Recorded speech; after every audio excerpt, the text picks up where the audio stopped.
आणि आपल्या पूर्वाचार्यांनी त्यांना कोणत्याही राशी वगैरे दिल्या नव्हत्या, परंतु नंतर नंतर शिक्षांनी त्यांना राशी वगैरे बहाल केल्या आहेत. पण आपल्या ओरिजिनल राशी त्या 7 ग्रहांमध्ये जातो. आणि त्याच्यामध्ये काय काय ज्योतिषांचं मतभेद आहे. तर आपण जे जास्त ज्योतिषांचं मत आहे त्याप्रमाणे आपण त्या राशी बघणार आहोत. आधी 95 दिले तसे. तर पहिला राहू.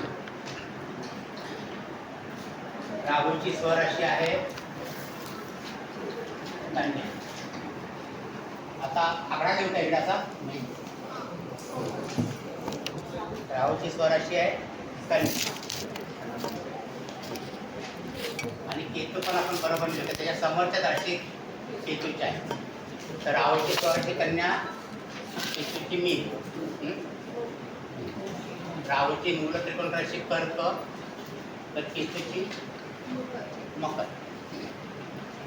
राहूची उच्च राशी आहे मिथुन, तर केतूची आहे धनु. समोरच्या राशी तुम्ही बघितल्या असतील आता. हो बघा. नंतर नीच राशी राहूची याच्या विरुद्ध, आणि दोघांनाही 7वी दृष्टी दिलेली आहे. आता या दृष्टीमध्ये मात्र बऱ्याच लोकांचं दुमत आहे.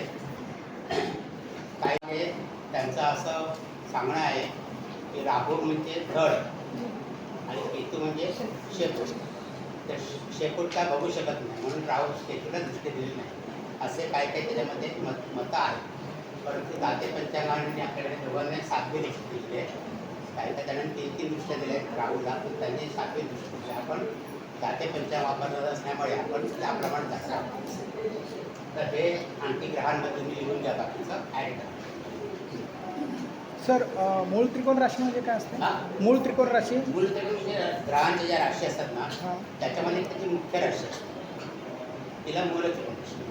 ज्यांची एकच राशी आहे ती सहसा तीच राशी, म्हणजे सिंह राशी तीच मूळ त्रिकोण राशी. पण ज्या ग्रहाने 2 राशी दिल्या त्या 2पैकी एक कुठली तर त्यांची मूळ त्रिकोण राशी म्हणजे महत्त्वाची राशी त्याच्यामध्ये आहे. आता मूळ त्रिकोण राशीचं आणखी महत्त्व पुढे आपण आपला अभ्यास आहे तसं तुम्हाला कळतं.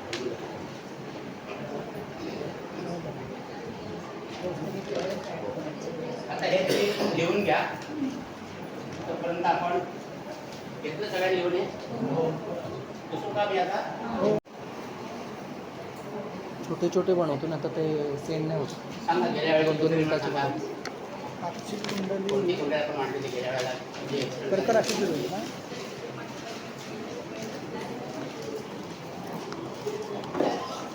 कोणाकडे आहे मांडलेली? हो, कर्क कर्कलग्न. कर्कलग्न म्हणजे 4 नंबर.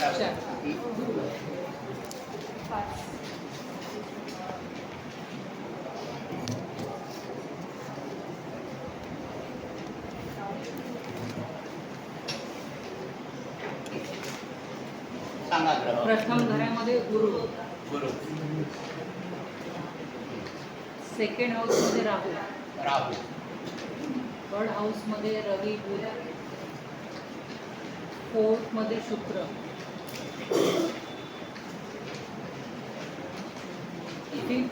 6, 7 मध्ये नाही आहे काही, 8 मध्ये, 5 मध्ये नाही सर काही नाही, नाही, 8, 9, 10 नाही आहे. पंचम 8. ठीक आहे. 5, 6, 7 मध्ये काही नाही. 8व्या राशीमध्ये केतू आणि मंगळ,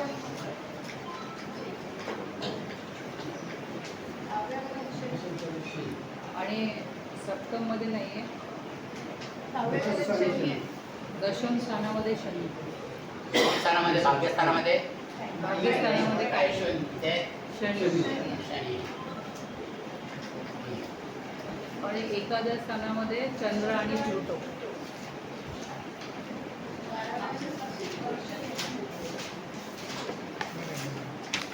आणि ते द्वादश हर्षल नेपच्यून आहे. पार्शल नेट असेल ना? हर्षल असेल. पार्शल नेट असेल ना?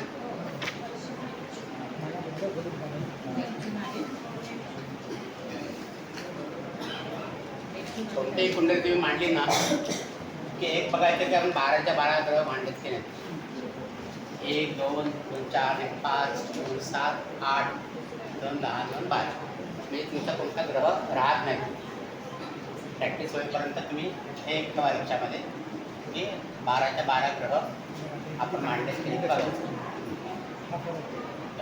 आता मागच्या वेळेला आपल्याला काय माहीत होतं की ग्रहांच्या राशी आपण शिकलो होतो फक्त, आणि त्या राशींचे क्रमांक आपण माहीत होतो. म्हणजे कोणत्या राशीमध्ये कोणता ग्रह आहे तो स्वराशी स्वगृही आहे का एवढं फक्त आम्ही माहीत होतं. नंतर मग आपण ते टेबल पाहिलं गेल्या वेळेला, त्याच्यामध्ये आपल्याला आणखी माहिती मिळाली. मग आता ती माहिती आपण वापरणार होती ते कुंडली वाचन करताना परत. हां, आता इथे कसं वाचणार म्हणजे पहिला प्रथम तारीख लग्न कोणतं आहे? कर्क लग्न. कर्क लग्न म्हणजे लग्नेश कोण झाला? लग्नेश चंद्र. इथे बऱ्याच जणांचा असा गैरसमज की लग्नेश गुरु लग्नी आहे म्हणून. तर गुरु हा लग्नेश नाही, तो फक्त लग्नस्थानी आहे. लग्नेश म्हणजे इथे जी राशी असते त्याचा स्वामी. इथे कर्क राशी आहे, कर्क राशीचा स्वामी चंद्र आहे म्हणून इथे लग्नेश चंद्र. मग आता इथे लग्नेश चंद्र कुठे आहे? लग्नेश चंद्र कुठे आहे?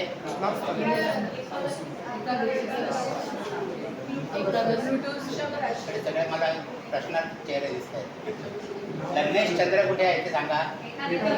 एकादश स्थानामध्ये. एकादश स्थानामध्ये चंद्र एवढीच माहिती आता आपल्याकडे आहे का? नाही. तो कसा आहे चंद्र? एकदम प्लुटो बरोबर आहे. आणखी काय आहे माहिती आपल्याला मिळाली? चंद्र स्वराशीत आहे. चंद्राला एकच राशी आहे, कर्क राशी. हां, मग इथे लाभस्थानात आणखी उच्च राशीचा आहे चंद्र. आपण बघितलं ना मागच्या टेबल, बघा चंद्राचं टेबल काढून. चंद्राची स्वराशी कर्क दिलेली आहे, उच्च राशी आहे वृषभ. मग चंद्र उच्चीचा आहे. चंद्र उच्चीचा आहे. त्यावेळेस तुम्ही कॉम्प्युटराईज पत्रिका बघता त्यावेळेस तुमच्या माहितीकरता असा जर चंद्र उच्चीचा असेल तर अशी कोण असते? पहिले एका सगळ्यांनी म्हणजे बाण वरती असतो त्यावेळेस तो उच्चीचा असतो. उच्चीचा असतो. हां, तर चंद्र इथे उच्चीचा आहे चंद्र. बरोबर, एवढी माहिती मिळाली. आणखी काय माहिती आहे की तुम्हाला? मूळ त्रिकोण राशी. चंद्राबद्दल आणखी काय आहे? मूळ त्रिकोण राशी कोण? चंद्र. मूळ त्रिकोण म्हणजे उच्चीचा आहे, मूळ त्रिकोण राशीचा आहे. आणखी काय आहे? आणखी काय माहिती आहे चंद्राबद्दल तिथे? हां हां, बोला. बरोबर आहे, बरोबर आहे, बरोबर आहे. चंद्राची दृष्टी कुठे आहे? पंचम स्थानावर आहे, वृश्चिक राशीवरती आहे. चंद्राला एकच दृष्टी आहे, त्यामुळे चंद्राची दृष्टी पंचम स्थानावरती आहे. चंद्रावर कोणाची दृष्टी आहे का? चंद्रावर कोणाची दृष्टी आहे का? मंगळची. मंगळाची चौथी दृष्टी आहे ना चंद्रावरती.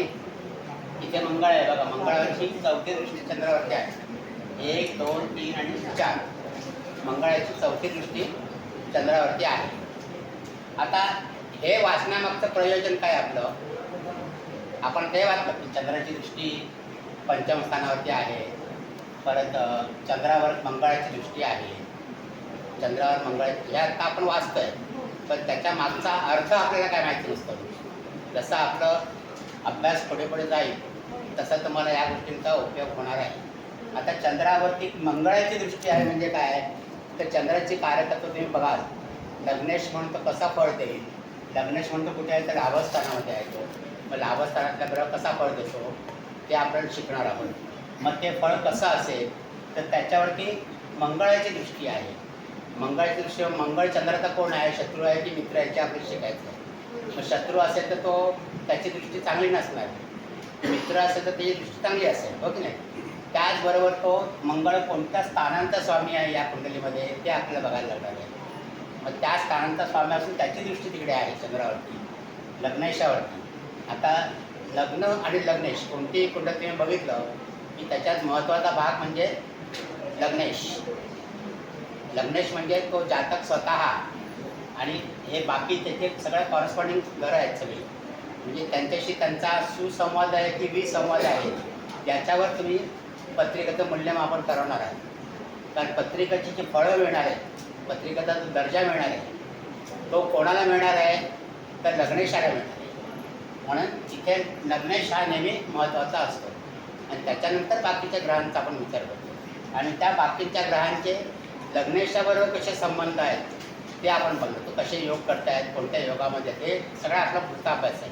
म्हणजे इथून आपली सुरुवात होते. आत्ता फक्त आपण डेटा कलेक्ट करतो, सगळी माहिती गोळा करतो की कसा आहे चंद्र. ते चंद्र आता लग्नेश चंद्र लाभामध्ये आहे, तो उच्चीचा आहे, त्याची दृष्टी पंचम स्थानावरती आहे आणि लग्नावर चंद्राची मंगळाची दृष्टी आहे. इथे तुम्हाला आता आणखी काय गोष्ट कळेल तर चंद्राची दृष्टी पंचम स्थानावर आहे, पंचम स्थानावर, आणि पंचमेशाची दृष्टी चंद्रावर आहे. ही आणखी तुम्हाला माहिती मिळेल ना, हो की नाही.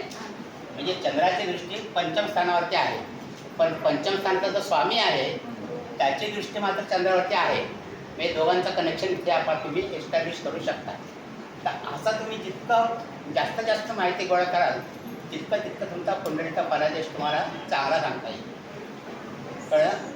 सुरुवातीला थोडंसं तुम्हाला कठीण जाईल, पण सरावाने होणार सगळं. सरावाने होणार म्हणजे काय जास्तीत जास्त गोष्टी आपल्याला कशा सांगता येतील त्याचा आपण नेहमी हे करायचं, प्रयत्न करायचा. तर आता लग्नेशाचं वाचन आपलं झालेलं आहे. आता लग्नस्थानी गुरु आहे, तो गुरु ज्या वेळेला येतो आपण गुरुचं बघू. नंतर लग्न झाल्यानंतर द्वितीय स्थान. द्वितीय स्थानाची कोणती राशी आहे? सिंह राशी. मग द्वितीयेश कोण झाले? द्वितीयेश रवी झाला. सगळ्यांना कळतं का? हो. का द्वितीयेश रवी झाला? द्वितीय स्थानामध्ये सिंह राशी आहे आणि सिंह राशीचा स्वामी रवी आहे, म्हणून द्वितीयाचा स्वामी रवी झाला. द्वितीयेश रवी. आता द्वितीयेश रवी कसा आहे ते कुठे आहे अगोदर? तृतीय स्थान. तृतीय स्थानामध्ये आहे. तृतीय स्थानामध्ये कोणावर आहे तो? बुधासोबत. नुसत्या बुधाबरोबर आहे का? हां, नुसत्या बुधाबरोबर आहे का? हां, बुधाच्या राशीत आहे का? मग बुधाला काही किंमत नाही का इथे? बुधाच्या राशीत आहे. हां, बुधाच्या स्वराशीत आहे, त्याच्यापेक्षा त्याचा मान मोठा येते. नुसता स्वराशीतच मान आहे का बुधाला इथे? हां, या पूर्ण घराचा स्वामी आहे की नाही? तृतीयेश बुधाबरोबर आहे तो. नुसत्या बुधाबरोबर आहे म्हणजे एखादा कोणाकडे पाहुणा गेला तर तो अमुक रमेश बरोबर आहे, पण ते रमेशचं घर आहे, तर रमेशच्या घरात रमेश बरोबर आहे असं आपण म्हणतो ना. ते जास्त महत्त्वाचं आहे ना. नुसता रमेश बरोबर आहे म्हणण्यापेक्षा तो रमेशच्या घरी रमेश बरोबर आहे असं आपण म्हणतो, त्याला जास्त महत्त्व येतं. तसं इथे बुध जो आहे हा तृतीयेश आहे. बुध तृतीयेश आणि परत तृतीयेश नुसता तृतीयेश तो उच्च राशीचा आहे, उच्चीचा आणि मूल त्रिकोण राशीचा आहे बुध. तर तुम्हाला जर कॉम्प्युटराईज कुठले असते तर असा ज्यावेळेला बुध असतो त्यावेळेला तिथे हे चिन्ह असतात, दोन चिन्ह असतात तिथे. का दोन चिन्ह असतात?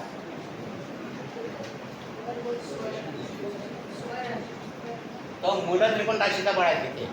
कारण बुध हा असाच ग्रह, एकच ग्रह असा आहे की ज्याची मूल त्रिकोण राशी आणि उच्च राशी एकत्र, म्हणून त्याला बुध ज्या ज्या वेळेला उच्चित असतो ना त्यावेळेला त्याला दोन बाण असतात. बाकीच्या सगळ्या ग्रहांना एक एक बाण तुम्हाला दिसेल, एक एक बाण दिसेल, पण इथं मात्र तुम्हाला दोन बाण दिसतात. तर हे लक्षात ठेवा.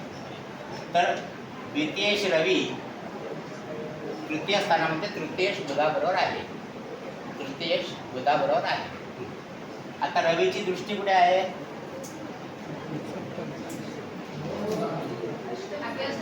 हां, 8व्या स्थानावरती.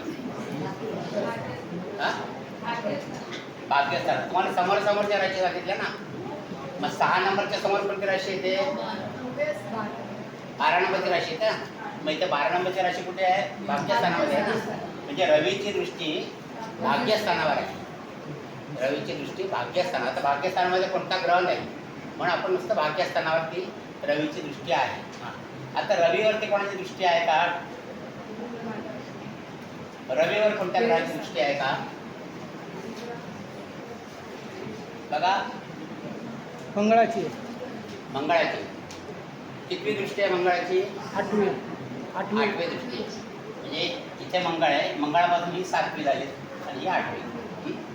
तर मंगळाची 8वी दृष्टी रवीवरती आहे. रवी हा द्वितीय असून तृतीय स्थानामध्ये तृतीयेश बुधाबरोबर आहे.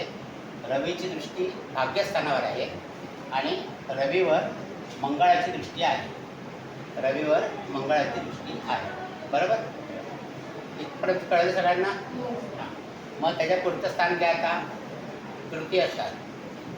तृतीयेश कोण आहे? बुध आहे. तृतीयेश बुध कसा आहे? स्वराशीचा इथे नुसता स्वराष्ट्र नाही येतो, उच्चचा उच्चीच आहे. कमीत कमी उच्च सांगायला पाहिजे. मूलत्रिकोण राशी तर नाही सांगितलं आहे, पण उच्चीचा आहे. बुध उच्चीचा स्वगृही आहे. उच्चीचा स्वगृही आहे आणि द्वितीयेश रवी बरोबर आहे. द्वितीयेश रवी बरोबर आहे. म्हणजे द्वितीय स्थान आणि तृतीय स्थान त्यांचं कनेक्शन ते आपण एस्टॅब्लिश करतो. ओके नाही?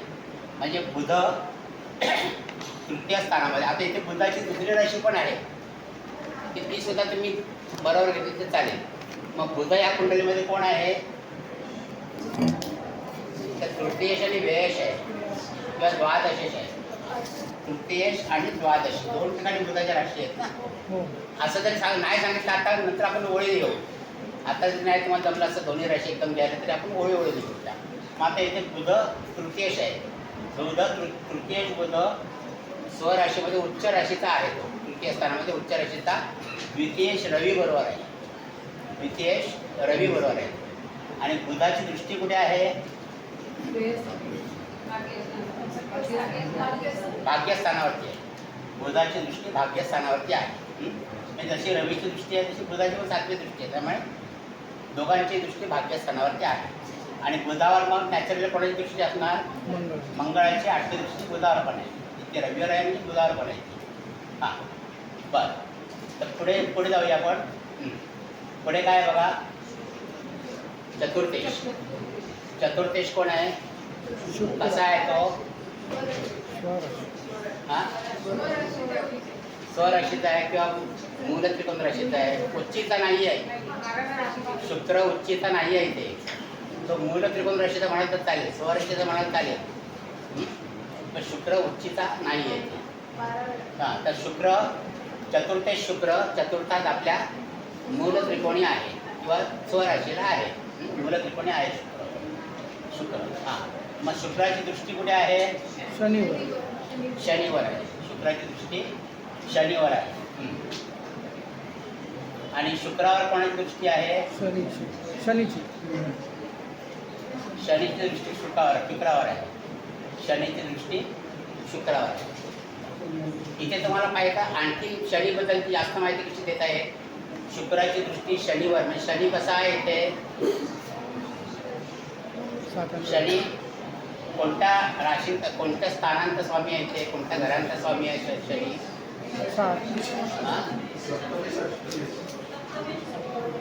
कोणत्या स्थानांचा स्वामी आहे शनी इथे? सप्तमेश आणि अष्टमेश. म्हणजे शुक्राची दृष्टी कोणावर आहे? सप्तमेश आणि अष्टमेश शनीवरती आहे. सप्तमावर अष्टमावर दृष्टी नाही, पण सप्तम स्थानाचा स्वामी आणि अष्टम स्थानाचा स्वामी जो शनी आहे त्याच्यावर शुक्राची दृष्टी. म्हणजे इथे तुम्ही थोडं नुसतं तुम्ही शुक्राची दृष्टी शनिवार आहे तरी पण बरोबर आहे. पण आणखी तुम्हाला जर त्याच्यात माहिती ॲड करायची, पुढे पुढे आपल्याला आणखी शिकायचं आहे, आणखी जास्तीत जास्त आपल्याला काढायचं आहे कुंडलीमध्ये, तर मग सप्तमेश आणि अष्टमेश शनीवरती शुक्राची दृष्टी आहे, 7वी दृष्टी आहे. आता शुक्रावर शनीची दृष्टी आहे. ओके नाही? शुक्रावर शनीची दृष्टी आहे. बरोबर? नंतर पंचम स्थानाबद्दल काय सांगता येईल?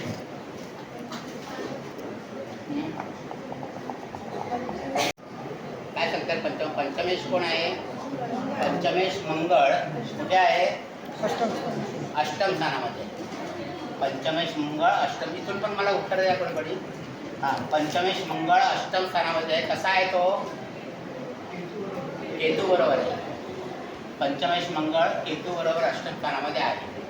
आणि मंगळाची दृष्टी कुठे कुठे आहे? मंगळाला किती दृष्टी आहे? 3 दृष्टी आहे. ओके नाही? मग मंगळाची दृष्टी कुठे आहे? पंचमेश मंगळाची दृष्टी कुठे कुठे आहे? चंद्रावर आहे, राहूवर आहे. इथून सांगा कोणीतरी. हा सांगा.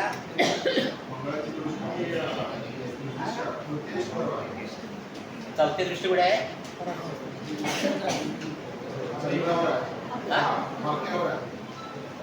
भाग्यस्थान कुठलं आहे? लाभस्थानावर. मंगळाची चौथी दृष्टी लाभस्थानावर आणि त्यात असलेल्या चंद्र आणि प्लुटो या ग्रहांवरती आहे. चंद्र आणि प्लुटोवरती आहे. हा, आणि आठवी दृष्टी रवी आणि बुधावर आहे. एवढीच आहे का मंगळाची दृष्टी? सातवी दृष्टी राहूवरती आहे. राहूवरती सातवी दृष्टी आहे. इथे सुद्धा तुम्हाला आता माहिती आहे चंद्र कोण, आपण चंद्राचं वाचन केलं आहे. चंद्र इथे लग्नेश आहे ना, म्हणजे मंगळाची दृष्टी लग्नेश चंद्रावरती आहे आणि प्लुटोवरती आहे असं पण तुम्ही सांगू शकता. लग्नेश चंद्रावर आहे आणि प्लुटोवरती. नंतर राहूवरती आहे सातवी दृष्टी आणि आठवी दृष्टी द्वितीयेश रवीवर आणि तृतीयेश बुधावरती आहे. म्हणजे तुमचं अगदी पक्क होतं त्याच्यामध्ये आपण जसं वाचत जाऊ.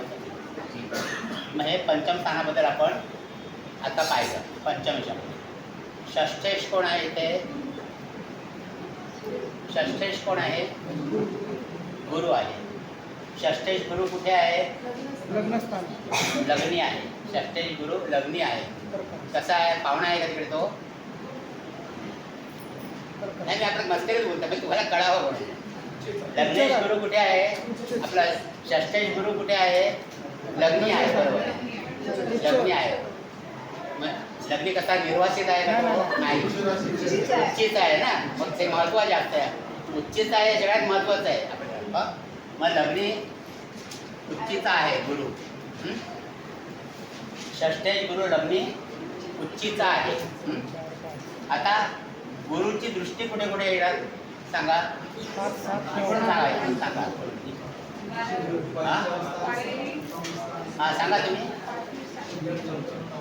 हा, गुरुची पाचवी दृष्टी कुठे आहे? पंचम स्थानावरती आहे. पंचम स्थान. सातवी दृष्टी कुठे आहे? सप्तम स्थानावर. आणि नववी दृष्टी कुठे आहे? भाग्यस्थानाच्या स्वराशीवरती आहे. भाग्यस्थानातल्या स्वराशीवरती आहे. आता गुरुवर कोणाकोणाची दृष्टी आहे? गुरुवर कोणाकोणाची दृष्टी आहे? कोण म्हणाल शनीची दृष्टी आहे? चौथी. शनीची चौथी दृष्टी आहे का? चौथी दृष्टी मंगळाची आहे. आणि शनीला कोणती आहे दृष्टी? तिसरी दृष्टी आहे. 3, 7 आणि 10 या दृष्टी आहे शनीला. त्याच्यामुळे गुरुवर कोणाचीही दृष्टी नाही आहे इथे. बरोबर, गुरुवर कोणाचीही दृष्टी नाही आहे. गुरुची दृष्टी फक्त आहे. मग षष्ठ स्थानाबद्दल प्राप्त झाला. आता सप्तम स्थानाकडे, सप्तम स्थानावरती आपण. सप्तमेश कोण आहे इथे सांगा. शनी. सप्तमेश शनी आहे. तो कसा आहे? आता शनीच्या दोन्ही राशी बाजूबाजूला असल्यामुळे सप्तमेश आणि अष्टमेश पण शनीच आहे. सप्तमेश आणि अष्टमेश शनी कुठे आहे तो? दशम स्थानामध्ये. दशम स्थानामध्ये कसा आहे? नीचेचा आहे. नीच राशीचा आहे. नीच राशीचा असं जरा असा उलटा बाण असतो. नीच राशीचा आहे. सप्तमेश आणि अष्टमेश शनी दशमस्थानी नीच राशीमध्ये आहे. नीच राशीमध्ये आहे. म्हणजे इथे तुमच्या डोळ्यापुढे काय येतं की सप्तम स्थानात स्वामी आणि अष्टम स्थानात स्वामी, त्याची परिस्थिती सध्या चांगली नाही आहे. तो नीच राशीचा आहे ना, ही म्हणजे बलवत्ता नाही आहे त्याच्यामध्ये. आता पुढे आपण बघू त्याची बलवत्ता त्याला येते नाही ते आपला. सध्या तरी त्याला बलवत्ता नाही. तो नीच राशीचा आहे. शनी नीच राशीचा आहे. आता शनीवर शनीची दृष्टी कुठे कुठे आहे सांगा. वर्षल नेपच्यूनवरती आहे, शुक्रावरती आहे. शनीची दृष्टी कुठे आहे? सप्तम. तिसरी दृष्टी व्ययस्थानामध्ये आहे. आपण 12वा स्थान म्हणतो पण आपण पुढे पुढे जाता व्ययस्थान म्हणणार. तर शनीची दृष्टी 12व्या स्थानावर किंवा व्ययस्थानावर आहे. आणि व्ययस्थानाचे कोणते ग्रह आहेत तिथे? हर्षल आणि नेपच्यूनवरती आहे. व्ययस्थानातल्या हर्षल आणि नेपच्यूनवर शनीची तिसरी दृष्टी आहे. नंतर शनीची 7वी दृष्टी कुठे आहे? शुक्रावर आहे, चतुर्थ शुक्रावरती आहे. शुक्रावरती आहे. आणि शनीची 10वी दृष्टी कुठे आहे? सप्तम स्थान. सप्तम स्थानावर. सप्तम स्थानातील स्वराशीवरती आहे. स्वराशीवर शनीची दृष्टी आहे. स्वराशीवर शनीची दृष्टी आहे. म्हणजे इथे आपण सप्तमेश आणि अष्टमेश यांचं वाचन केलं. आता मगाशी षष्ठेश म्हटलं तसंच हा भाग्येश पण आहे. आता भाग्येश पण कोण आहे? तर गुरु आहे. मग म्हणजे तीच टेप परत रिपीट होणार. भाग्येश गुरु लग्नी उच्चीचा आहे, हो की नाही? आणि गुरुची दृष्टी पंचम स्थान, सप्तम स्थान आणि स्वतःच्या स्थानावरती आहे, भाग्यस्थानावरती आहे. आणि गुरुवर कोणाची दृष्टी आहे का? तर कोणाची दृष्टी विचार. नंतर दशमेश. दशमेश कोण आहे? मंगळ. बरोबर आहे? बरोबर आहे का मंगळ? सांगा. मंगळ आहे, बरोबर. हा, मग दशमेश मंगळ कुठे आहे? अष्टमात आहे. केतू बरोबर आहे. अष्टमात केतू बरोबर आहे. आणि मंगळाची दृष्टी कुठे कुठे येणार? चौथी दृष्टी चंद्र शुक्रवरती आहे. सातवी दृष्टी धनस्थानात राहूवरती. हां आणि आठवी दृष्टी पराक्रम स्थानात. हां, रवी आणि बुधावरती आहे. बरोबर.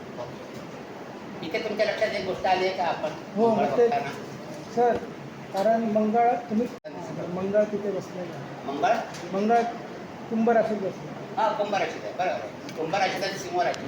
हां. कोणताही ग्रह उच्चता नित्याचा होत नाही. बरोबर. इथे तुमच्या एक गोष्ट लक्षात आली आहे का? म्हणजे हा पुढचा भाग आहे आपला. आत्ता तुमच्या लक्षात काही गोष्ट येते का मला बघायची? मंगळ ज्यावेळेला आपण वाचतो येते तेव्हा काय लक्षात येतं का कनेक्शन त्याचं मंगळाचं?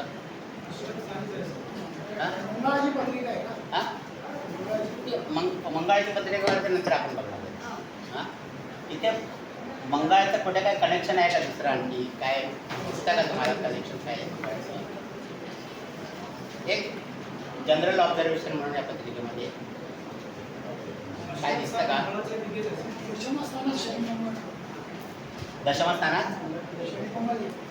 शनी मंगळ योग आहे.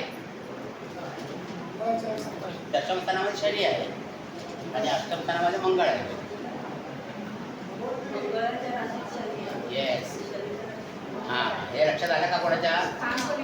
हां इथे शनी जो आहे तो मंगळाच्या राशीमध्ये आहे आणि मंगळ जो आहे तो शनीच्या राशी. दोघं एकमेकांच्या घरामध्ये आहेत. हा पुढचा अभ्यास आहे. याला म्हणतात अन्यन्य योग असं म्हणतात.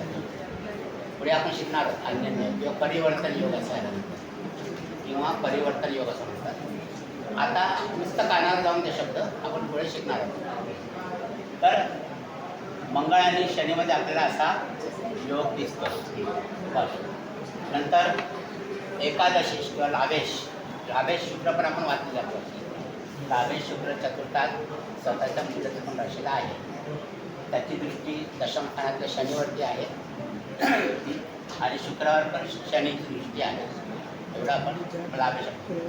आणि व्ययश कोण आहे? बुध आहे. तो पण आपण मगाशी वाचला. व्ययश आणि तृतीयेश. बुध तृतीय स्थानामध्ये उच्चीचा आणि मूलची पण राशीचा आहे आणि तो द्वितीयेश रवी बरोबर आहे आणि बुधाची दृष्टी भाग्यस्थानावरती आहे. भाग्यस्थानावरती आहे. आता आपल्याला राहू वाचायचं आहे. राहू आणि केतू राहिला ना आपलं वाचायचं. आता राहू कुठे आहे? द्वितीय आणि सिंह राशी. ठीक आहे, त्याची कोणतीच राशी नाही आहे. आणि केतू कुठे आहे? तर कुंभ राशी. कुंभ राशी. मी सुद्धा काय स्पेशल त्याच्याबद्दल काय राशी वगैरे काय नाही. आणि त्यांची एकमेकांवरती दृष्टी आहे. सातवी दृष्टी म्हणजे दोघांची एकमेकांवरती दृष्टी आहे. बरं. म्हणजे आत्तापर्यंत आपण जी माहिती घेतली ती माहिती आपण सगळीकडे वापरतो. बरोबर. आत्ता का कोणाला आणखी डिफिकल्टी काय आहे काय ते सांगा. हां सांगा. सर ह्याच्यामध्ये सिक्वेन्स काही असेल ना हे वाचण्याचं, म्हणजे जसं प्रथम घरामध्ये कर्क राशी गुरु आहे तर ते वाचताना डिफिकल्टी अशी येते की कर्क राशीमध्ये आहे गुरु आहे पर्यंत ते ठीक हां आहे. तुमचा कन्फ्युजन कुठे होतं की इथे कर्क राशी आणि गुरु आहे तर ते कसं वाचायचं? वाचायचं कसं सिक्वेन्स वाचायचं पाहिजे. कसं? बरं. पहिले म्हणजे जी राशी असते ना हां ती राशी म्हणजे त्याचा जो स्वामी ग्रह असतो तो महत्त्वाचा त्या स्थानाचा. आता इथे प्रथम स्थानाबद्दल तुम्ही म्हणताना तर प्रथम स्थानात पहिला गुरुनाथ मी बघायचा. तर प्रथम स्थानामध्ये कोणती राशी आहे? कर्क राशी. मग कर्क राशीचं स्वामी कुठे? त्याला महत्त्व जास्त. पहिलं त्याला महत्त्व जास्त. म्हणजे आपण कुंडली वाचन करताना की पहिले घर केपीवाले कोणी बघा. आहेत का? केपीवाले केपी शिकलेले कोणी आहेत का? नाही. ते मला सोपं आहे जरा. कारण केपीमध्ये तुम्ही कार्यतत्व काढता नेमकं उलटं करतात. केपीमध्ये चंद्र भावातले ग्रह सगळ्यात जास्त फळ देतात. भावातील ग्रहांच्या नक्षत्रात असलेले ग्रह. आता तुम्हाला एक टर्म कळणार नाही, पण इथे आपण सरळ जातोय.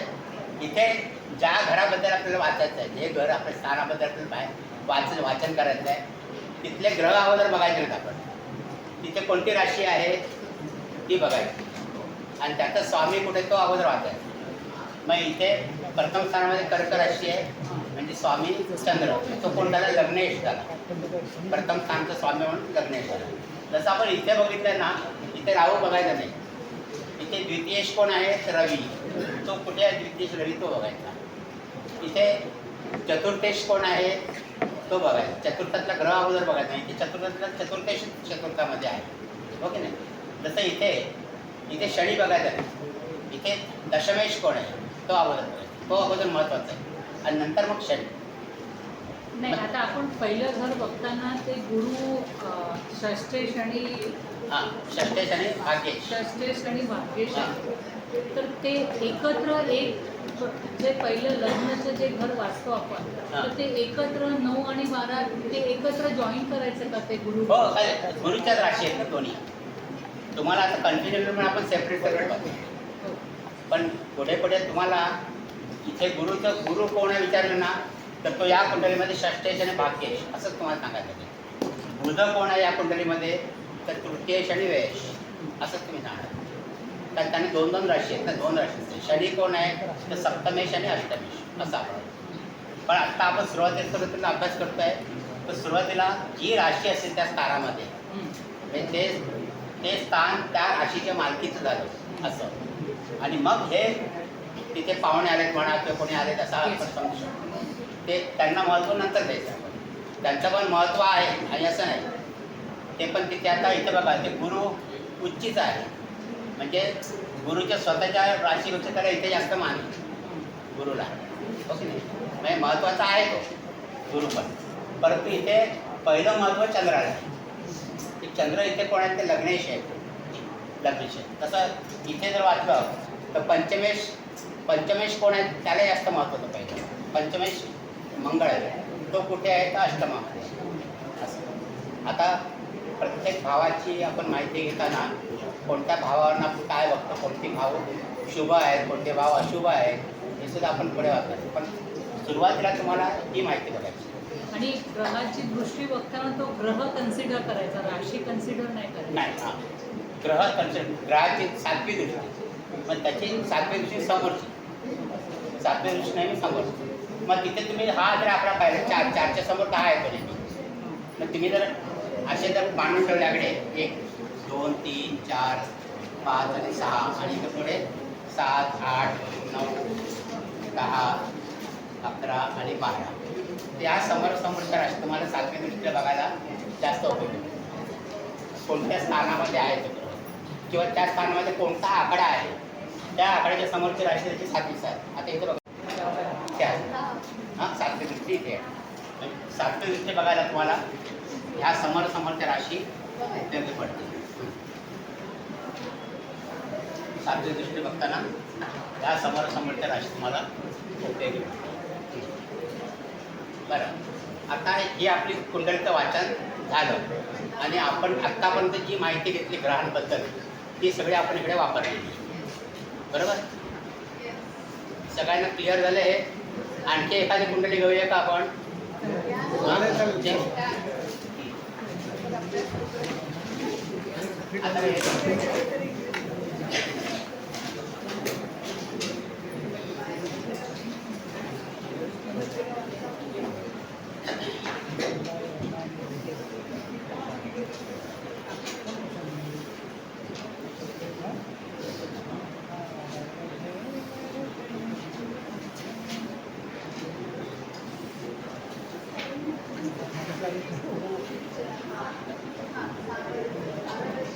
आता तुम्ही ते काही सांगा कोणतं लग्न मांडायचं आपण तुळ लग्न. तुळ म्हणजे 7 नंबर लग्न. 7, 8, 9, 10, 11, 12, 1, 2, 3, 4, 5, 6. आता याचे ग्रह पण तुम्ही सांगा कोणते. हा लग्नात गुरु. लग्नात गुरु. हा सर दुसरं राहू केतू द्या सर. एकेकडे नाही आम्ही सगळ्यांना आपण छान देऊया. राहू केतू कोण शनी म्हणाला लग्नामध्ये शनी घेऊया. शनी घेऊया चला. शनी. हा पुढे हा मंगळ. पुढे पुढच्या घरात मंगळ. ओके मंगळ. आणखी सांगा एकेकडे सांगा. हा बुध. इथे तुम्ही घरं सोडून पण सांगू शकता. कोणत्या राशीत घ्याल तुम्ही सांगू शकता. असं काय हा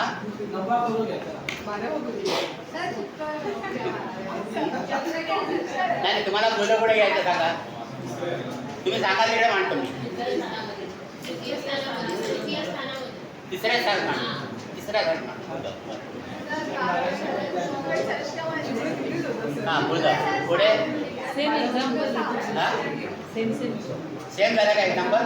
तिथं मागच्या वेळेस पण बुध तिथेच होता फक्त वेगळा राशी. सर ही पत्रिका काढली ती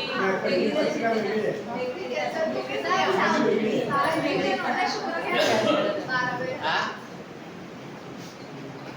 ठीक आहे आपण ते नंतर घेऊ. तुम्ही काढले पत्रिका आपण नंतर घेऊ. हे अगोदर वाचा. ठीक आहे आता सांगा याच्याकडे 12व्या स्थानात काय. 12व्या स्थानात शुक्र. बरं ठीक आहे. तितक्या लांब शुक्र जाणार नाही. मी त्याचं कारण नसतं तुम्हाला. 6व्या घरात घेऊ शुक्र. बरं ठीक आहे.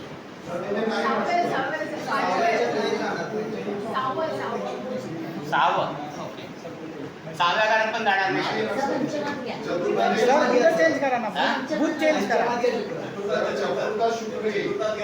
एक तुम्हाला सांगतो बघा. हे रवी बुध आणि शुक्र. रवी आणि बुध हे एकमेकांपासून 28 अंशापर्यंत जाऊ शकतात. 28 अंशापर्यंत. आणि रवी आणि शुक्र हे एकमेकांपासून साधारण 45 अंशापर्यंत जाऊ शकतात. तर त्याच्यामुळे ते भान आपल्याला ठेवायला पाहिजे. आता बुध जर आपण इकडे घेतलाय ना तर रवी आपल्या इकडे इकडे किंवा इकडे घेता येईल. रवी कुठे घेऊया. रवी चतुर्थ स्थानामध्ये. बरं ठीक आहे. इथे रवी घेतला आपण. तर रवी आणि शुक्र एकत्र घ्या. हां आता इथे जर रवी घेतला तर मात्र शुक्र इकडे घेऊ शकतो. ते पण अंशावरती अवलंबून आहे. अंशावरती आपण घेऊ ते ठीक आहे. इथे शुक्र घेऊ. सर गुरु घ्या आता. सर गुरु घ्या सत्ता. आता रवी हा बुधापासून पुढच्या मागच्या राशीमध्येच असतो. शुक्र 2 राशी पुढे असू शकतो किंवा 2 राशी मागे असू शकतो. सर गुरु घ्या. पण त्याच्यात अंश येतात परत. अंशात गुरु कुठे घेऊया. सप्तम स्थान. सप्तम स्थानामध्ये गुरु. पुढे चंद्र कुठे घ्यायचा.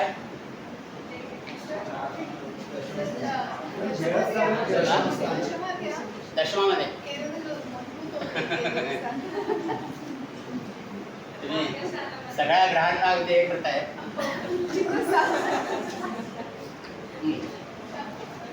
चंद्र आणखी राहू केतू राहिले. राहू एकादशी स्थानामध्ये. मग राहू जर इकडे घेतला तर केतू पुढे घ्यायला लागेल. शनीसोबत केतू. आता काय बरं मंगळ राहिलं. आता कुठला ग्रह राहिलाय. मंगळ. मंगळ झालाय. हर्षल नेपच्यून. आता हर्षल नेपच्यून आणि प्लुटो हे ग्रह राहिले. द्या चंद्राबरोबर सांगा कुठे द्यायचे? सर चंद्राबरोबर द्या. मंगळाबरोबर हर्षल. तुमच्या डोक्यात त्याचं वेगळं दिसतंय.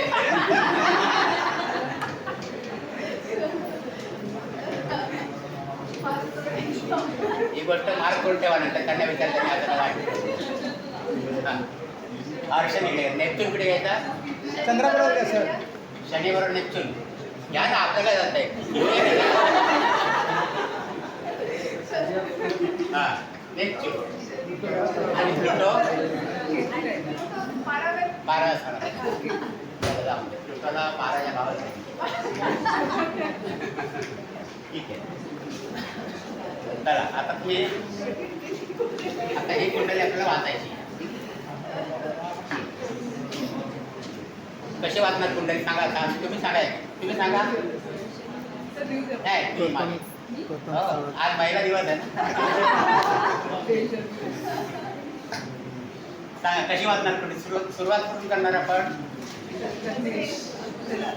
हा? सांगा ना, काय घाबरू नका तुम्ही.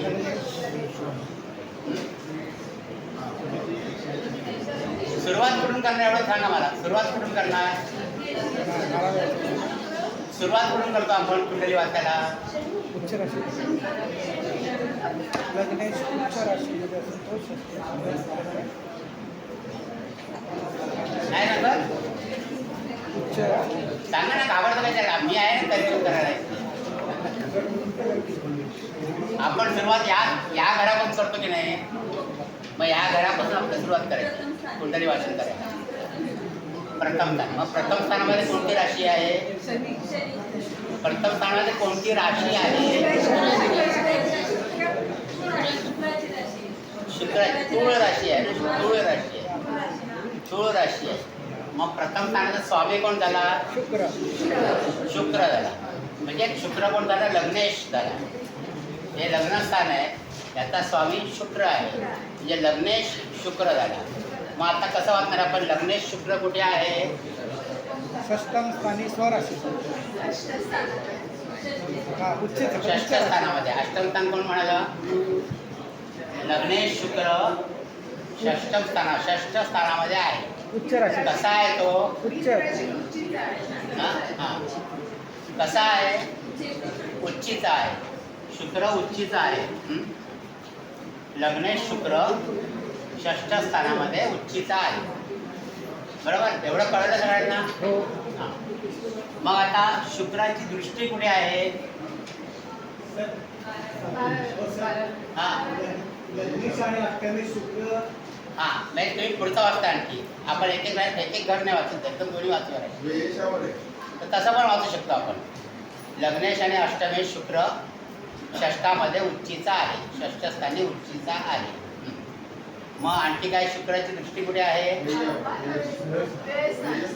व्ययस्थानामध्ये प्लुटोवरती आहे. व्ययस्थानातील प्लुटोवरती आहे. आता शुक्रावर कोणाची दृष्टी आहे का? शुक्रावर कोणाची दृष्टी आहे का? 1 2 3 4 5 आहे का? हा शुक्रावर गुरुची 10वी दृष्टी कोण सांगितलं? शुक्रावर कोणत्याही ग्रहाची दृष्टी नाही. नाही आहे. शुक्रावर कोणत्याही ग्रहाची दृष्टी नाही आहे. हां बरं. म्हणजे आता लग्नेश आणि अष्टमेश आपण शुक्र वाचला. आता त्याच्या पुढचं आपलं कुठलं स्थान आहे? द्वितीय स्थान. मग ते द्वितीयेश कोण आहे? मंगळ. म्हणजे मंगळ फक्त द्वितीयेश आहे का आणखी कुठल्या स्थानात स्वामी आहे?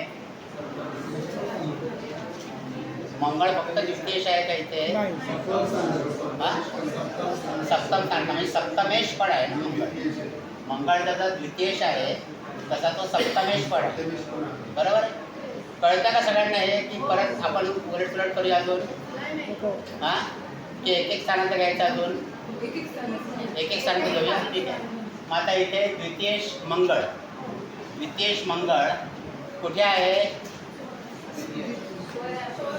आपल्या स्वराशीमध्ये आहे. द्वितीय स्थानामध्ये आपल्या स्वराशीमध्ये हर्षल सोबत आहे. हर्षल सोबत आहे. मग मंगळाची दृष्टी कुठे आहे आता? 2 3 4 केतूवरती आहे. पंचम अष्टम आणि नवम बरोबर. एक सांगा. मंगळाची दृष्टी डायरेक्ट अष्टमस्थानावरती आहे का? मंगळाची चौथी दृष्टी कुठे आहे? चौथी दृष्टी पंचम स्थानातील केतूवरती आहे. चौथी दृष्टी पंचम स्थानातील केतूवरती आहे. सातवी दृष्टी कुठे आहे? हा, गुरुवर आहे. मंगळाची सातवी दृष्टी कुठे आहे? अष्टम स्थान आहे. अष्टम स्थानावरती. सावकाश घाई करू नका. मंगळाची सातवी दृष्टी कुठे आहे? अष्टम स्थानावर. सप्तम स्थानावर आहे. मंगळाची आपलं अष्टम स्थानावर आहे. मी पण सप्तमच म्हणतो. मंगळाची सातवी दृष्टी अष्टम स्थानावर आहे. अष्टम स्थानावर आहे. अष्टम स्थानातल्या वृषभ राशीवरती आहे. आणि मंगळाची आठवी दृष्टी कुठे आहे? मंगळाची आठवी दृष्टी कुठे आहे? भाग्यस्थानावरती आहे. मंगळाची आठवी दृष्टी भाग्यस्थानावरती आहे. भाग्यस्थानावर आहे. बरं, आता मंगळावर कोणाची दृष्टी आहे का? मंगळावर कोणाची दृष्टी आहे का? नाही. नाही. मंगळावर कुठल्याही ग्रहाची दृष्टी नाही. चला त्याच्या पुढे जाऊया आपण. बुध. त्याच्या पुढे कसं वाटणार? तृतीय स्थान कसं वाचणार तुम्ही? तृतीय स्थान कसं वाचणार? आता घोटाळा आला, कन्फ्युजन आलं. बुध वाचायचं की तृतीय स्थान वाचायचं? बरोबर ना? मी काय सांगितलं? पहिलं तृतीय स्थानातली राशी बघायची कोणती? स्वामी कोण आहे? गुरु. मग तृतीयेश कोण झाला? गुरु झाला. तृतीयेश गुरु झाला. मग तृतीयेश गुरु कुठे आहे? सप्तम स्थानी मेष राशी. सप्तम स्थानामध्ये मंगळाच्या राशीमध्ये आहे. तृतीयेश गुरु सप्तम स्थानामध्ये मंगळाच्या राशीमध्ये आहे. बरोबर? ठीक आहे. आता गुरुच्या दृष्टी हां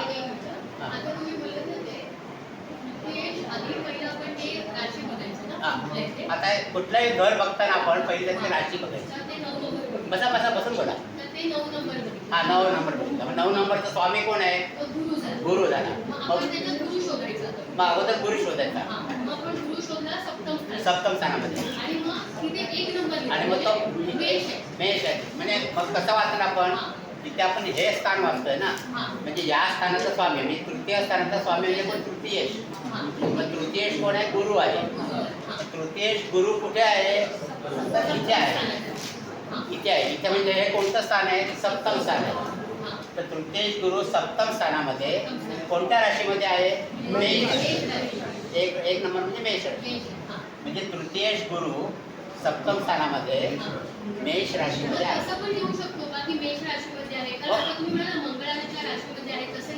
हरकत नाही. आपण तसं जितकं तुम्हाला जास्त माहिती होईल ना तितकी तुम्हाला पत्रिका व्यवस्थित वाचता येईल. असं इथे तुम्ही तृतीयेश गुरु सप्तम स्थानामध्ये आहे तरी त्याचा अर्थभूत झाला. ज्याला ही कुंडली वाचता येतं तर सप्तम स्थानामध्ये मेष राशीमध्ये आहे. पण आपण सुरुवातीला शिकतो त्यामुळे आपण सगळ्याच गोष्टी त्याच्यात सांगायच्या असतात आपल्याला. ओके नाही? सगळ्याच गोष्टी. हां, तर तृतीयेश गुरु सप्तम स्थानामध्ये मेष राशीमध्ये आहे. मेष राशीमध्ये आहे. मग आता गुरुची दृष्टी बघायची. यानंतर गुरुची दृष्टी कुठे कुठे येईल सांगा? गुरुची 5वी दृष्टी एकादश स्थानामध्ये आहे. बरोबर आहे? कशी एकादश स्थानामध्ये आहे कळली का तुम्हाला? कशी मोजायची 5वी दृष्टी? गुरुपासून 5वी. ही पहिली, ही दुसरी, ही तिसरी, ही चौथी आणि ही 5वी. मग गुरुची 5वी दृष्टी एकादश स्थानातील राहूवरती आहे. तिथे राहू आहे ना ग्रह. तिथे राहू नसतात आपण एकादश स्थानावरती दृष्टी एवढं नसतात. पण गुरुची 5वी दृष्टी एकादश स्थान किंवा 10व्या स्थानातील राहूवरती आहे. नंतर पुढची दृष्टी कुठली आहे गुरुची? 7वी दृष्टी. पण ती कुठे आहे? लग्नेश. गुरुची 7वी दृष्टी लग्नस्थानी शनी आणि नेपच्यूनवरती आहे. बरोबर? कळतं तुम्हाला आता? गुरुची 7वी दृष्टी. अजून कन्फ्युजन आहे का?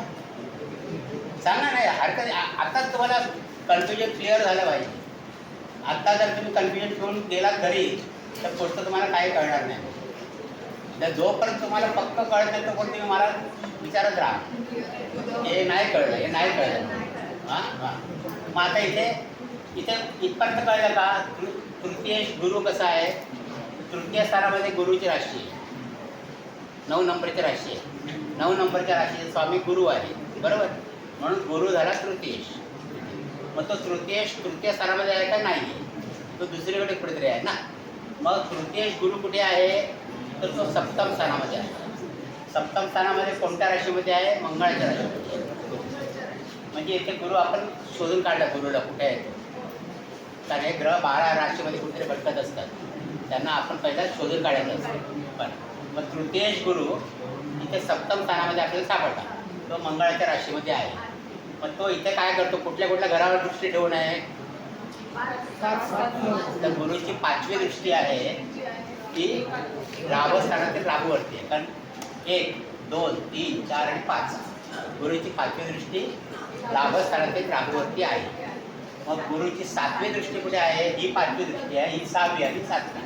7वी म्हणजे समोरासमोरची दृष्टी आहे ना. 7वी दृष्टी कुठे आहे? लग्नस्थानातील शनी आणि नेपच्यूनवरती आहे. आणि गुरुची 9वी दृष्टी कुठे आहे? 9वी दृष्टी कुठे येणार होती सांगा? त्यांना अजून कन्फ्युजन आहे. ते बोला, हरकत नाही कळलं तर परत सांगा, मला नाही कळलं म्हणून. सर ते जे आता दृष्टी जे ॲड केलं आहे ना हां. सर, लास्ट लेक्चरच हे कम्प्लीट नाही समजलेलं आहे. त्याच्यामुळे ते जे ॲडिशनल केलं आहे ना ते जास्त कन्फ्युजन अजून पुढे ॲडिशन करायचं असतं. सर हे एक लेक्चर काय आहे ना ते आम्हाला वाचायला आम्ही 3-4 वेळा प्रॅक्टिस केली. आज इथे पण येऊन 3 वेळा प्रॅक्टिस, पण ते वाचायला नाही जमत आहे सर. हरकत नाही, होईल, प्रॅक्टिस होईल. आपण बऱ्याच पुढे घेणार आहोत. आता तुम्ही सांगा, हा तृतीयेश आहे ना, हा तृतीयेश गुरु आहे ना. आता गुरुची 7वी दृष्टी इकडे आहे, म्हणजे स्वतःच्याच राशीवरती आहे की नाही. आणि तिथे बुध आहे म्हणून बुधावरती पण आहे.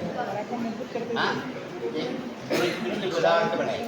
म्हणजे गुरुची 5वी दृष्टी राहूवरती आहे, 7वी दृष्टी शनी आणि नेपच्यूनवरती आहे आणि 9वी दृष्टी बुधावरती. नाही, पण आता जो 6 घरामध्ये आपण 12 नंबर दिला आहे मीनचा पण मग गुरुच ग्रह आहे ना, राशी स्वामी गुरुच. हो हो. मग आता लास्ट लेक्चरमध्ये आपण 9 आणि 12 गुरुसोबत एकत्र वाचलेलं. हो, मग आता पण आपण वाचू शकतो, असं काही नाही. पण ते म्हणाला परत कन्फ्युजन होईल म्हणून आम्ही सेपरेट वाचूया. म्हणजे एकदा 9चं वाचू, एकदा 12चं वाचू असं. वेगवेगळं वाचायचं. एकदम वाचलं तर चालेल. एक फिक्स जर सांगितलं ना, हां. कारण काही लोकांना येत आहे हां, ते व्यवस्थित वाचतात. बरोबर आहे. हां, आम्हाला येत नाही, आम्हाला सिक्वेन्सच नाही पण तुम्हाला कळत की दोन्ही राशी एकत्र पण वाचलेले सिक्वेन्स जास्त कळेल लास्ट का? लेक्चरला आपण एकत्र वाचतो. हां, आपण तसंच करूया ना, तसंच करूया. मग आता इथे गुरु कुठल्या स्थानाचा स्वामी झाला सांगा? आपण गुरुपासून करू. गुरु इथे तृतीयेश पण आहे तृतीयेश आणि आणि षष्ठेश पण आहे. कारण गुरुची 9 आणि 12 या 2 राशी आहेत, धनु आणि मीन. ओके, मग इथे धनु आणि मीन म्हणजे तृतीय स्थानावर तर आपण तृतीयेश आणि हा षष्ठेश गुरु, तो कुठे आहे? तर सप्तमात आहे. तो सप्तमात आहे. मग सप्तमात आहे, कुठल्या राशीमध्ये आहे? तर मेष राशी. आणि मग गुरुच्या दृष्टी कुठे आहे? तर 5वी दृष्टी राहूवरती आहे, 7वी दृष्टी नेपच्यून आणि शनीवरती आहे आणि 9वी दृष्टी त्याची बुधावरती आहे. एवढं आत्ता क्लिअर झालं तुम्हाला? ठीक. आता पुढचं जे वाचणार चतुर्थेश. चतुर्थामध्ये मकर राशी आहे. मकर राशीचा स्वामी शनी आहे. शनीचीच राशी ही पण आहे. मग इथे शनी कोण झाला? चतुर्थेश आणि पंचमेश. चतुर्थेश आणि पंचमेश शनी कुठे आहे? लग्नामध्ये फर्स्ट हाऊस. लग्नस्थानी. कसा आहे?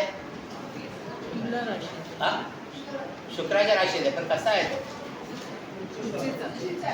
उच्चीचा आहे ना, उच्च राशीचा आहे ना. आपण शनीची उच्च राशी पाहिली ना, तूळ आहे ना. मग शनी इथे उच्चीचा आहे. मग चतुर्थेश आणि पंचमेश. चतुर्थेश आणि पंचमेश शनी हा लग्नी उच्चीचा आहे, ते उच्च राशीमध्ये आहे. बरोबर, उच्च राशीमध्ये नेपच्यून सोबत आहे. नेपच्यून सोबत आहे. आता शनीच्या दृष्टी कुठे कुठे येतील? 3, 7, 10. 3, 7. शनीच्या दृष्टी कुठे कुठे येतील? थर्ड हाऊसमध्ये येणार. थर्ड हाऊसमध्ये तिसरी दृष्टी इकडे आहे. तर शनी प्रथम स्थानामध्ये असल्यामुळे ज्याच्या ज्या दृष्टी आहेत त्याच स्थान. तिसरी दृष्टी दुसऱ्या क्षेत्रात असते, 7वी दृष्टी 7व्या स्थानात, 10वी दृष्टी 10व्या स्थानात. तर हा प्रथम स्थानामध्ये आहे म्हणून, हो की नाही? मग शनीची तिसरी दृष्टी तृतीय स्थानातील बुधावरती आहे. शनीची 7वी दृष्टी सप्तम स्थानातील गुरुवरती आहे आणि शनीची 10वी दृष्टी दशमेश चंद्रावरती आहे. इथे चंद्र दशमेश पण आहे, दशमेश चंद्रावरती आहे. आता झालं शनीचं वाचन. आता शनिवार कोणाकोणाच्या दृष्टी आहेत? शनिवरती गुरुची गुरुची दृष्टी आहे, 7वी दृष्टी. गुरुची 7वी दृष्टी आहे शनिवारची. म्हणजे हे झालं, हे झालं. आता मगाशी आपण मंगळ एकाच घरात झालं, आपण परत वाचूया मंगळाचा. आता सप्तमेश आणि द्वितीयेश. सप्तमेश आणि द्वितीयेश मंगळ कुठे आहे? द्वितीय. द्वितीय स्थानी स्वराशीमध्ये आहे. द्वितीय स्थानी स्वराशीमध्ये आहे. आज जर मंगळ इकडे असतात आपण काय म्हणलं असतं? सप्तम स्थानी स्वतःच्या मूल त्रिकोण राशीत आहे असं वाटतं असतं. इथे आपण काय म्हणणार आहे? मंगळ स्वराशीमध्ये आहे. म्हणजे सप्तमेश आणि द्वितीयेश मंगळ द्वितीय स्थानी स्वराशीमध्ये हर्षद या ग्रहाबरोबर आहे. हर्षद या ग्रहाबरोबर आहे. आता मंगळाच्या दृष्टी कुठे कुठे येतील? 4, 7, 8. मंगळाची 4थी दृष्टी कुठे येईल? पंचम स्थान. पंचम स्थानावरती. मंगळाची 4थी दृष्टी पंचम स्थानावर त्यातील केतूवरती आहे. नंतर 7वी दृष्टी कुठे आहे मंगळाची? सप्तम स्थानी गुरुवर. सप्तम स्थानावर नाही आहे. 8व्यावरती. हां. हा? अष्टम स्थानावरती आहे. मंगळाची 7वी दृष्टी ते अष्टम स्थानावरती आहे. आणि मंगळाची 8वी दृष्टी कुठे आहे? तर भाग्यस्थानावरती आहे. याच्यात पुढचं स्थान भाग्यस्थान. कळलं मंगळ? हां, ठीक आहे. आता इथे मगाशी आपण शुक्र वाचला होता, आता पण शुक्र परत वाचू आपण. मग आता इथे अष्टमेश. अष्टमेशात तोच कोण आहे? लग्नेश पण आहे. म्हणजे लग्नेश आणि अष्टमेश शुक्र. लग्नेश आणि अष्टमेश शुक्र कुठे आहे? इथे षष्ठ स्थानामध्ये. नुसता षष्ठ स्थानामध्ये आहे का? उच्चीचा आहे. षष्ठ स्थानामध्ये उच्चीचा आहे. षष्ठ स्थानामध्ये उच्चीचा आहे. आणि शुक्राची दृष्टी कुठे आहे? व्ययस्थानी शुक्रवरती आहे. हां, शुक्रावर कुठल्या ग्रहाची दृष्टी आहे का?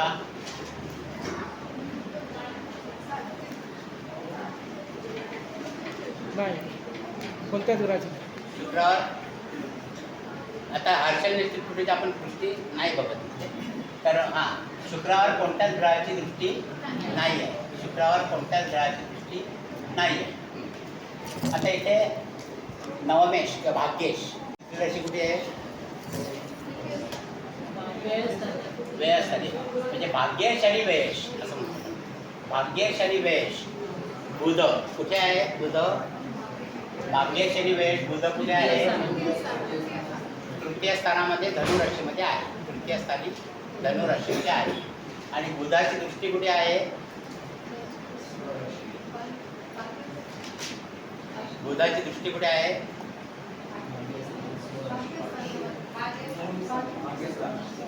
कुठे आहे सांगा? सोपं आहे. बुधाची 7वी दृष्टी आहे फक्त.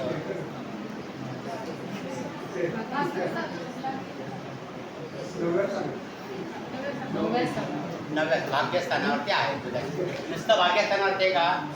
भाग्यस्थानातल्या स्वराशीवरती आहे. भाग्यस्थानातल्या स्वराशीवरती बुधाची दृष्टी आहे. बरोबर. आता पुढचं दशमस्थान. दशमस्थान कसं वाचणार? दशमेश कोण आहे?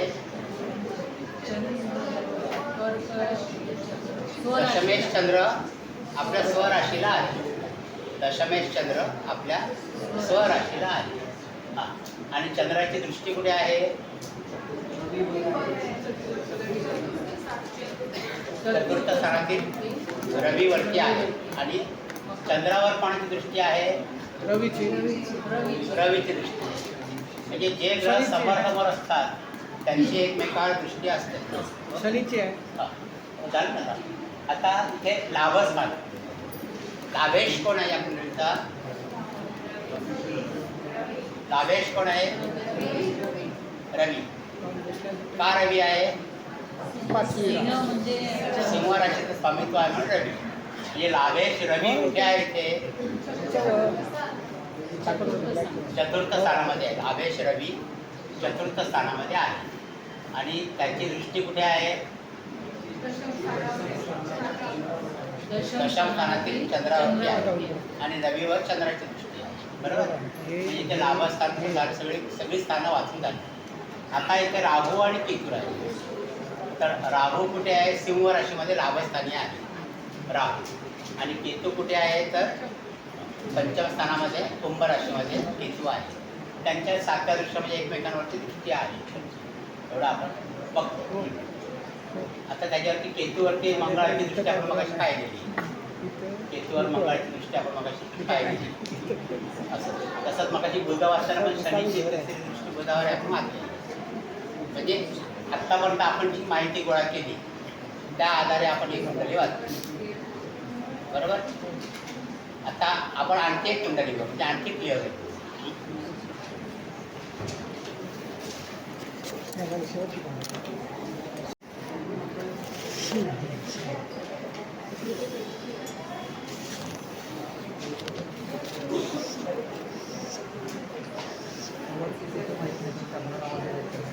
सांगा कोणत्या रंगाची कुंडली मांडायची? तुमच्याकडे आहे कुंडली ना? पण ती तुला लग्नाचीच कुंडली होती. कुठल्या रंगाची कुंडली आहे? बरं. आणखी कोणाकडे आहे का? नाही तर सांगा तुम्ही सांगा आपापल्या मनाने. सर्वांनी कुंभ राशी कुंभ लग्नाची कुंडली.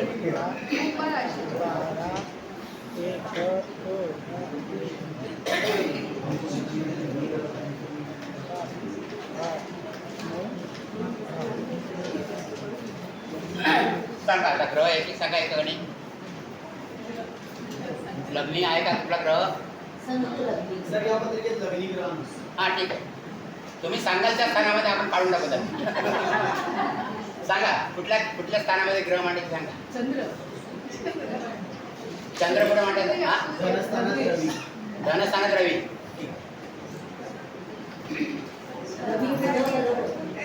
बुध पण आहे असं.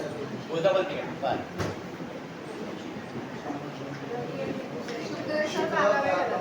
तृतीय स्थान. हा शुक्र तृतीय स्थान. तृतीय स्थानात. हा शनी चतुर्थ स्थान. शनी चतुर्थ स्थान. षष्ठ स्थानात मंगळ. षष्ठ स्थानामध्ये मंगळ.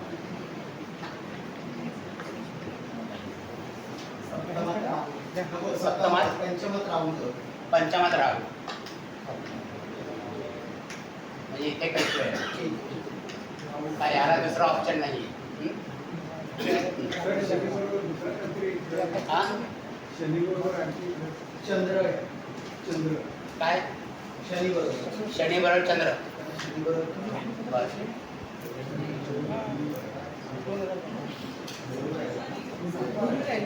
सर गुरु तुळेमध्ये. गुरु तुळेमध्ये. सर गुरु मकरेमध्ये. एकच गुरु आहे आपल्याकडे. कुठे ठेवूया त्याला? हा सांगा पुढे. हा कुठल्या? अष्टम स्थानामध्ये गुरु.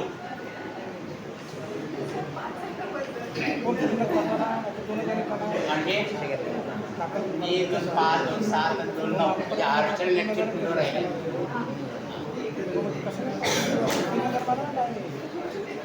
ठीक आहे. आपण नावाला इथं घेतले जर ते नाही घेतले तर घ्यायचे आहेत का? हर्षल लेक्चर प्लुटो आहे त्यांचा आपण नंतर काय बोलतच नाही. ठीक आहे. हां मग आता ही कोणत्या लग्नाची कुंडली आहे?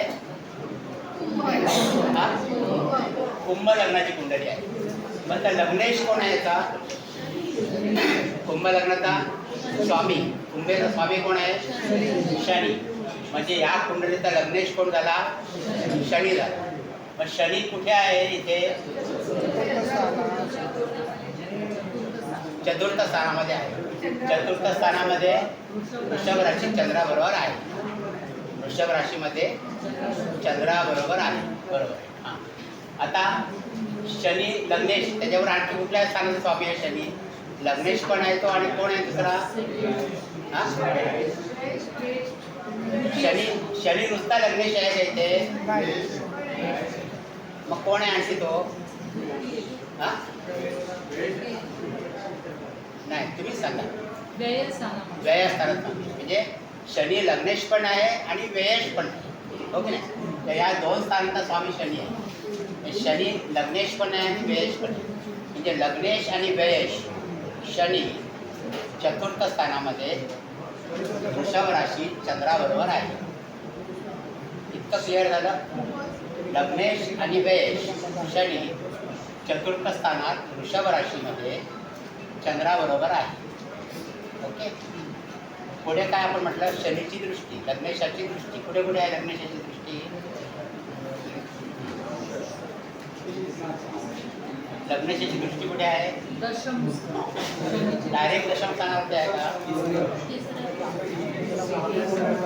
दशम स्थानावरती आहे, बरोबर. पण हां, शनीच्या किती दृष्टी आहेत आपल्याला त्या अगोदर बघायचं. 3, 7 आणि 10. मग शनीची तिसरी दृष्टी कुठे आहे? हां, तुम्ही थांबा जरा, तिकडे त्यांना बोलून द्या. षष्ठ स्थानावरती. षष्ठ स्थानावरती मंगळावरती आहे. षष्ठ स्थानातला मंगळ कसा आहे?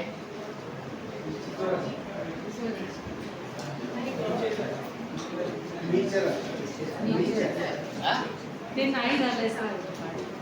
पाठ नाही झालंय. मग हे पाठ करा, कारण हे तुम्हाला लागणार नाही. मंगळ इथे नीच राशीतला मंगळ आहे. ते मंगळ नीच राशीतला आहे. तर शनीची तिसरी दृष्टी मंगळावर आहे. षष्ठ स्थानातल्या मंगळावर आहे, बरोबर. आता शनीची सातवी दृष्टी कुठे आहे?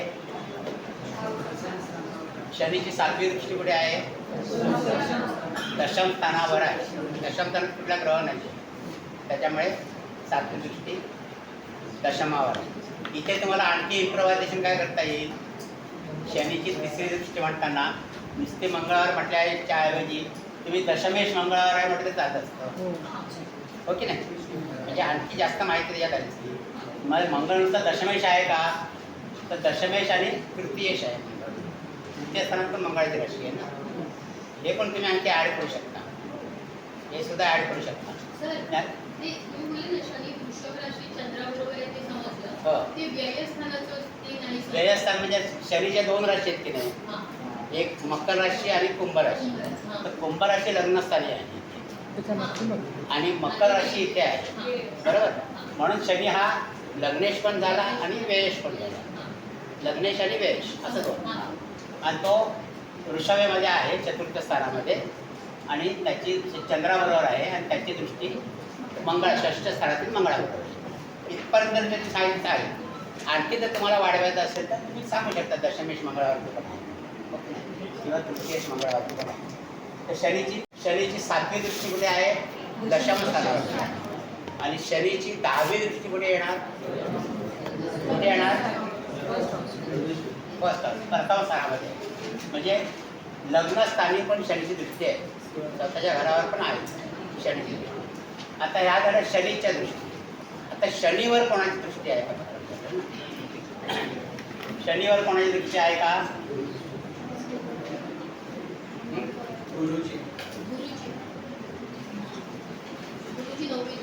आहे का गुरुची दृष्टी? गुरुची दृष्टी आहे का शनिवरती? आहे. 9वी दृष्टी आहे ना गुरुची. गुरुची 7वी दृष्टी इकडे आली, ही 8वी आणि ही 9वी. म्हणजे शनिवर गुरुची दृष्टी आहे. म्हणजे इथे आपलं लग्नेशाचं वाचन झालं. लग्नेश आणि व्ययशाचं वाचन झालं. आता आपण पुढे जायचं. पुढे या घराचा स्वामी कोण आहे? सांगा, तुम्हाला कळल्याशिवाय. म्हणजे गुरु कोणत्या 2 स्थानाचा स्वामी झाला इथे? 11th and 2nd. म्हणजे द्वितीयेश आणि लाभेश. द्वितीयेश आणि लाभेश गुरु. असा गुरु कुठे आहे तो?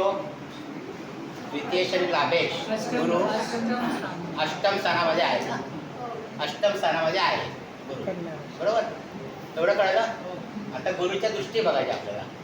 गुरुच्या दृष्टी कुठे कुठे येतील? 5, 7.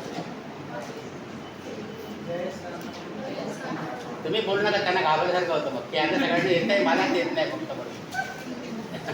त्यांना मग कॉम्प्लेक्स येतो नंतर. बरोबर ना? हां. तर आता गुरुच्या दृष्टी कुठे आहेत? 5वी दृष्टी 12th हाऊसमध्ये 12th हाऊस करेक्ट. आणि 7वी दृष्टी 2nd हाऊसमध्ये. सेकंड हाऊसमध्ये कोणावर आहे? आणखी सेकंड हाऊसमध्ये कोणतरी आहेत ना, रवी ते रवी आणि बुधावरती आहे. बुधावरती. सेकंड हाऊस म्हणजे द्वितीय स्थानावरती, द्वितीय स्थानातील रवी आणि बुधावरती आहे. आणि 9वी दृष्टी कुठे आहे? 9वी दृष्टी 3rd हाऊसमध्ये स्वतःच्या घरावर. थर्ड हाऊस नाही आहे. थर्ड हाऊस कुठे आहे? 9th house. 9वी दृष्टी कुठे आहे? 3rd house. नाही. गुरुची 9वी दृष्टी थर्ड हाऊसला येणार का? ही गुरुची 7वी दृष्टी इकडे आली ना, ही 7वी दृष्टी आली. मग 8वी दृष्टी इकडे येईल आणि 9वी दृष्टी इकडे येईल, बरोबर ना. मग इथे कोणती राशी? वृषभ राशी. ही त्याची स्वराशी नाही आहे. म्हणजे गुरुची 9वी दृष्टी जी आहे ती चतुर्थ स्थानातील शनी आणि चंद्रावरती आहे. शनी आणि चंद्रावरती आहे. म्हणजे आपण गुरुचं वाचन केलं आता. आता गुरुवर कोणाची दृष्टी आहे का? गुरुवर कुठल्या ग्रहाची दृष्टी आहे का? रवी आणि बुध. हा? रवी आणि बुध. रवी आणि बुधाची दृष्टी गुरुवरती आहे, बरोबर. ठीक आहे. आता आपण पुढे जाऊया इकडं ना. ही 9 नंबरची राशी नाही, ही 1 नंबरची राशी. आपण मराठी दाखले वाटते. हां. आता पुढे थर्ड हाऊस, तृतीय स्थान. त्याचा स्वामी कोण आहे? मंगळ. मग मंगळाची दुसरी राशी कुठे? आणखी मंगळाची दुसरी राशी कुठे आहे? हां? 10th हाऊसमध्ये. दशम स्थान. म्हणजे मंगळ हा याच्या कोणत्याला? तृतीयेश आणि दशमेश. तृतीयेश आणि दशमेश. मंगळ तो कुठे आहे? षष्ठ स्थानामध्ये. षष्ठ स्थानामध्ये कसा आहे तो? नीच राशी. षष्ठ स्थानामध्ये नीच राशीला आहे मंगळ, बरोबर. आता मंगळाच्या दृष्टी कुठे कुठे आहेत बघा. मंगळाच्या दृष्टी मंगळाची दृष्टी 12th हाऊसमध्ये मकर राशी. सुरुवातीपासून बघा. मंगळाची 4थी दृष्टी आहे पहिली. 4थी दृष्टी कुठे आहे मंगळाची? 9th स्थानावर. 9व्या स्थानावरती आहे 4थी दृष्टी. 7वी दृष्टी कुठे येईल? 12th house. 12व्या स्थानावर, 12व्या स्थानावरती आहे. आणि 8वी दृष्टी कुठे येईल? 8वी दृष्टी कुठे येईल? प्रथम स्थानावर येईल ना. म्हणजे मंगळाची 4थी दृष्टी भाग्यस्थानावरती आहे. 7वी दृष्टी व्ययस्थानावरती आहे आणि 8वी दृष्टी लग्नस्थानावरती आहे. आता मंगळावर कोणत्या ग्रहाची दृष्टी आहे का? शनी. शनीची दृष्टी. शनीची तिसरी दृष्टी मंगळावर आहे, बरोबर. म्हणजे आता मंगळचं वाचन झालं आपल्या. इथे चतुर्थ स्थानावर घेऊया. चतुर्थेश कोण आहे इथे? हा? कोण आहे? शुक्र. शुक्राची दुसरी राशी कुठे आहे? 9व्या स्थानामध्ये. म्हणजे शुक्र इथे कोणत्या 2 स्थानांचा स्वामी झाला? तर चतुर्थेश पण झाला आणि नवमेश पण झाला किंवा भाग्येश पण झाला. म्हणजे चतुर्थेश आणि भाग्येश शुक्र कुठे आहे इथे? तृतीय स्थान. चतुर्थेश आणि भाग्येश शुक्र कुठे आहे? तृतीय स्थान. तृतीय स्थानामध्ये आहे. तृतीय स्थानामध्ये आहे. तृतीय स्थानी आहे. आता शुक्राची दृष्टी कुठे येणार आहे? नवमेश. 9व्या स्थानावर, भाग्यस्थानावरती स्वतःच्या राशीवर येणार आहे. स्वराशीवर दृष्टी आहे. आता शुक्रावर कुठल्या ग्रहाची दृष्टी आहे का? शुक्रावर कुठल्या ग्रहाची दृष्टी आहे का? नाही आहे. शुक्रावर कुठल्या ग्रहाची दृष्टी नाही आहे. ठीक आहे. आता आपण पुढे येऊया. पंचम स्थानाकडे येऊया. पंचमेश कोण आहे? बुध आहे. मग पंचमेश आणि बुधाची दुसरी राशी कुठे आहे? अष्टम स्थान. अष्टम म्हणजे पंचमेश आणि अष्टमेश. बुध बुध आहे, पंचमेश आणि अष्टमेश बुध आहे. तो कुठे आहे बुध?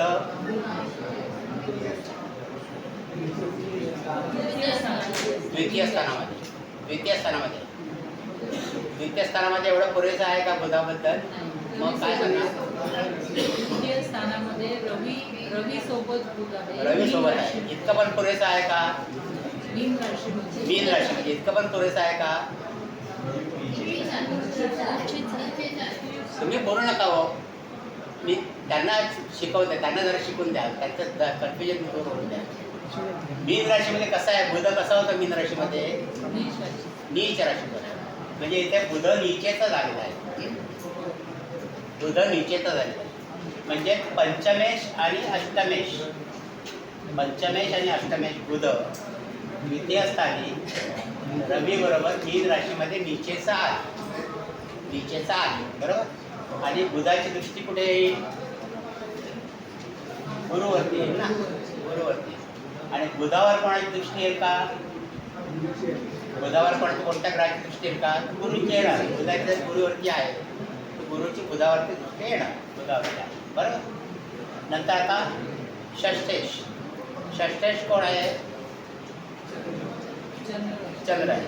मग षष्ठेश चंद्राची एकच राशी, त्याच्यामुळे षष्ठेश चंद्र कुठे आहे?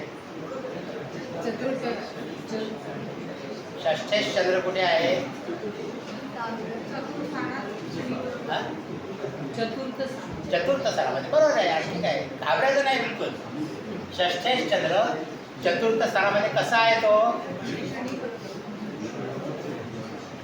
झेंडा आहे काही असा उच्चीचा आहे ना. मग चतुर्थेश षष्ठेश चतुर्थ स्थानामध्ये उच्चीचा आहे. षष्ठेश चंद्र चतुर्थ स्थानामध्ये उच्चीचा आहे. कोणावर आहे तो? शनीबरोबर आहे. इथे शनीबद्दल तुम्हाला जास्त माहिती आहे का? शनी लग्नेश पण आहे. लग्नेश आणि वेश शनीबरोबर आहे चंद्र, हो की नाही? लग्नेश आणि वेश शनीबरोबर आहे. इथे लग्नेश आणि वेश शनीबरोबर का महत्त्व येतं? कारण तो कर्ता आहे कुंडलीचा, हो की नाही? जसा एखादा मंत्री मुख्यमंत्र्यांच्या बरोबर असतो तेव्हा त्याला जास्त भाव असतो, हो की नाही? म्हणजे त्याच्याकडे अटेन्शन जास्त असतं. तसा आता हा चंद्र इथे लग्नेशाबरोबर आहे, म्हणजे इम्पॉर्टंट माणसाबरोबर आहे. म्हणजे शनी लग्नेश शनीबरोबर आहे चंद्र. मग चंद्र आणि शनी युतीमध्ये आहे. तिथे चंद्राची दृष्टी कुठे येणार आहे? दशम स्थानावर. तिथे कोणताही ग्रह आहे, म्हणजे दशम स्थानी चंद्राची दृष्टी आहे. आणि चंद्रावर कुठल्या ग्रहाची दृष्टी आहे का? चंद्रावर कुठल्या ग्रहाची दृष्टी आहे का?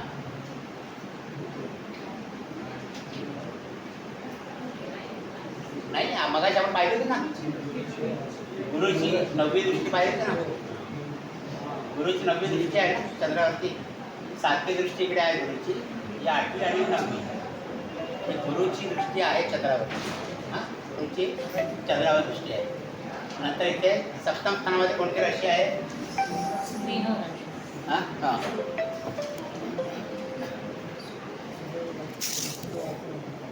हॅलो. हां, आता चंद्राचं वाटत सगळं. आता सप्तम स्थान राहिले. सप्तमेश कोण आहे? रवी आहे ना. मग सप्तमेश रवी कुठे आहे? Second house. द्वितीय स्थानामध्ये आहे. सप्तमेश रवी द्वितीय स्थानात बुधाबरोबर आहे. बुधाबरोबर आहे. आता एवढं तर आपल्याला वाचता येतं सगळं. हां, म्हणजे आता क्लिअर झालं. घरी जाऊन आणखी तुम्ही वाचाल सगळं हे, कारण पुढच्या वेळेला आपल्याला नवीन टॉपिक घ्यायचं आहे. त्याच्यामध्ये आणखी माहिती ॲड होणार आहे.